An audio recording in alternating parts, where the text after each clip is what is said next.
दोस्तों आज के वीडियो में हम बात करेंगे वेंटेज नॉलेज एकेडमी। दोस्तों इस शेयर में काफी ज्यादा लोग फंस चुके हैं दोस्तों, ठीक है। और ज्यादातर ना ऐसी कंपनीज में, ऐसे स्टॉक में ज्यादातर रिटेलर बाई ही ट्रैप हो जाते हैं, क्योंकि प्राइस काफी कम होता है। जो शेयर का प्राइस रहता है वो काफी कम देखने को मिलता है। अभी के टाइम पर अगर हम इस कंपनी के शेयर की बात करें तो 0.95 पैसे पर चल रहा है। 1 रुपया भी इसका शेयर प्राइस नहीं है। और लगभग आप 90 से 95% तक ये कंपनी ऑलरेडी यहां पर जो है डाउन जा चुकी है। तो दोस्तों इस कंपनी में क्या आने वाले टाइम में कुछ ऐसा हो सकता है, वो हम इस वीडियो में बात करेंगे। प्लस जितने भी भाई इस कंपनी में ऑलरेडी फंस चुके हैं, जिन्होंने 1 रुपए पर लिया है, किसी ने 2 रुपए पर लिया है, किसी ने 3 रुपए पर लिया है, या किसी ने 1.50 पैसे पर लिया है, 10 पैसे पर लिया है, तो उनका क्या हाल होगा।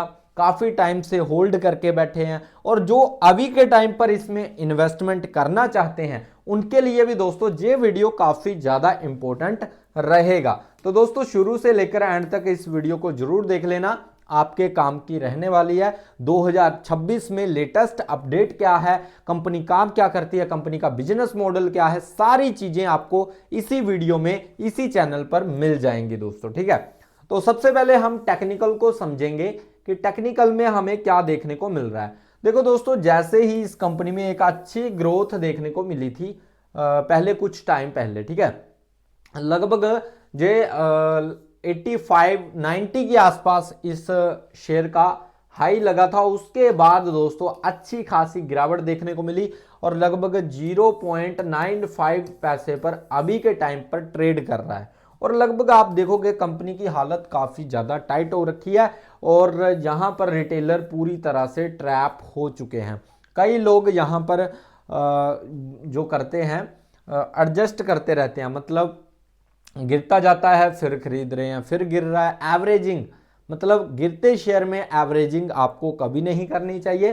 पर ज्यादातर रिटेलर्स की यही प्रॉब्लम है कि वो पता कहां पर फंस जाएगा, वो यहां पर कहीं फंस जाएगा, फिर वो यहां पर खरीदेगा, फिर वो यहां पर खरीदेगा, फिर स्लोली यहां पर भी खरीदेगा, कुछ यहां पर खरीदेगा, फिर यहां पर खरीदेगा, और ऐसे खरीदते खरीदते उनका जो लॉस है वो बहुत बड़ा बन जाता है दोस्तों, ठीक है। और ये गलतियां काफी ज्यादा बिगिनर्स करते हैं, काफी ज्यादा लोग यहां पर ऐसी गलतियां करते हुए नजर आते हैं और यही फिर बाद में रोते हैं और एक बड़ा लॉस इनको लेना पड़ जाता है, ठीक है। सिंपल सी बात है, आपका एक स्टॉप लॉस होना चाहिए। अगर मैंने यहां पर 1 लाख की बाइंग करी है तो मुझे अगर 1 लाख की मैंने बाइंग करी है तो 90,000 अगर प्राइस 90,000 आपका अमाउंट रह जाता है, प्राइस गिर जाता है आपके बाइंग प्राइस से, तो आपको 10,000, 20,000, 30,000 जितने भी आपकी कैपेसिटी है उसके हिसाब से आपको स्टॉप लॉस लगाकर निकलना चाहिए, ताकि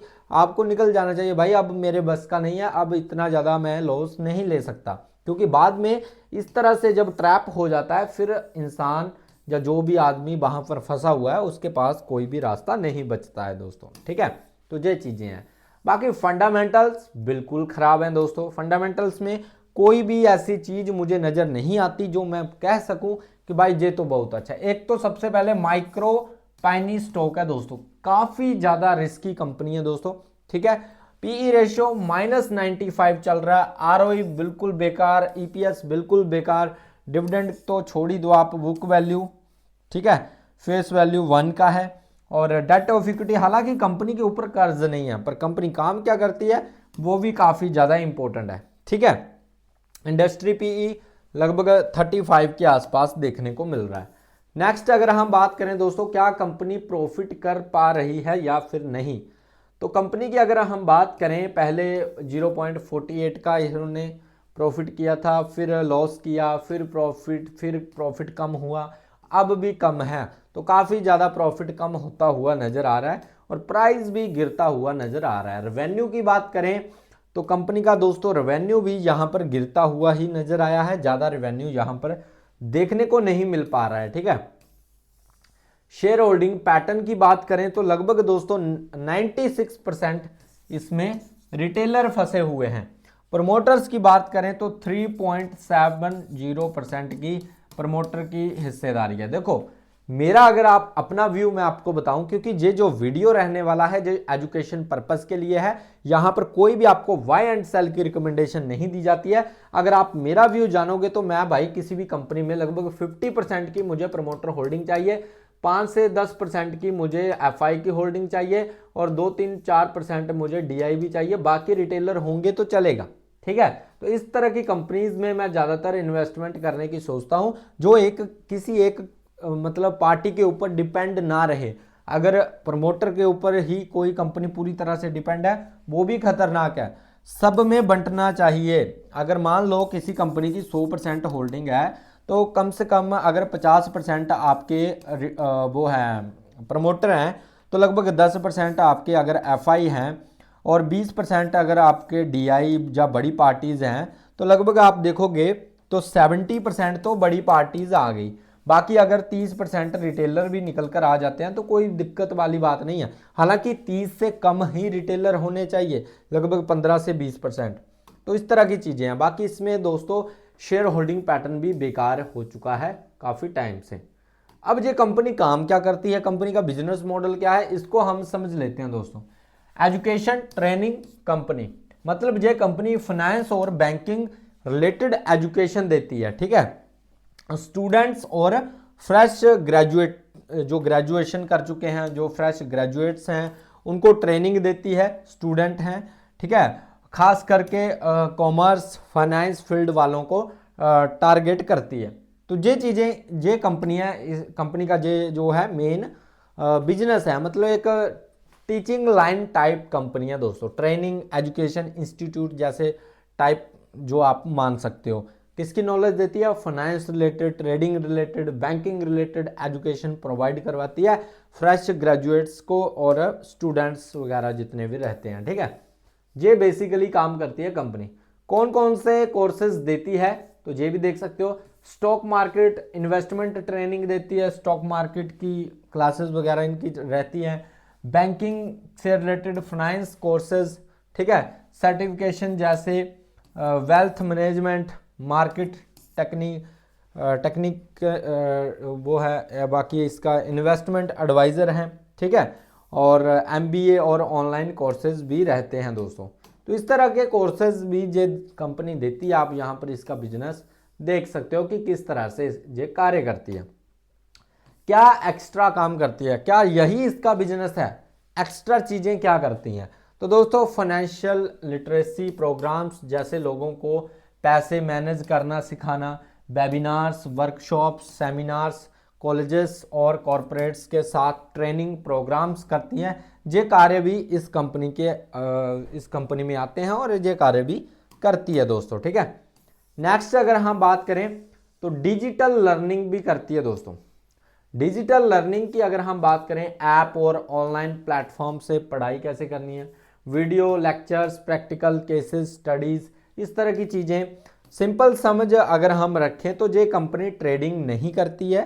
ये आप ध्यान रखना, ये लोगों को ट्रेडिंग सिखाती है, फाइनेंस रिलेटेड जो एजुकेशन है वो देती है दोस्तों। जैसे कि मैं आप एक देखो तो मेरी जो वीडियो है वो भी एजुकेशन पर्पस से है, मैं आपको बता रहा हूँ कि ये कंपनी काम क्या करती है। ठीक है जी, जहाँ पर कोई भी बाय एंड सेल की रिकमेंडेशन नहीं है, पर फिर भी मैं आपको इसकी नॉलेज दे रहा हूँ कि ये कंपनी, और इस कंपनी में मैंने भी इन्वेस्टमेंट नहीं किया हुआ है, मेरी भी कोई यहाँ पर इन्वेस्टमेंट नहीं है, पर मैं आपको नॉलेज दे रहा हूँ कि किस तरह से ये कंपनी काम करती है।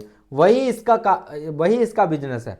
ये क्या करती है, लोगों जो फ्रेश स्टूडेंट होते हैं, ठीक है, ग्रेजुएट्स होते हैं, उनको जो है ट्रेनिंग देती है, बैंकिंग रिलेटेड चीज़ें बताती हैं, फाइनेंस से रिलेटेड जो है चीज़ें बताती है कि किस तरह से क्या रहता है।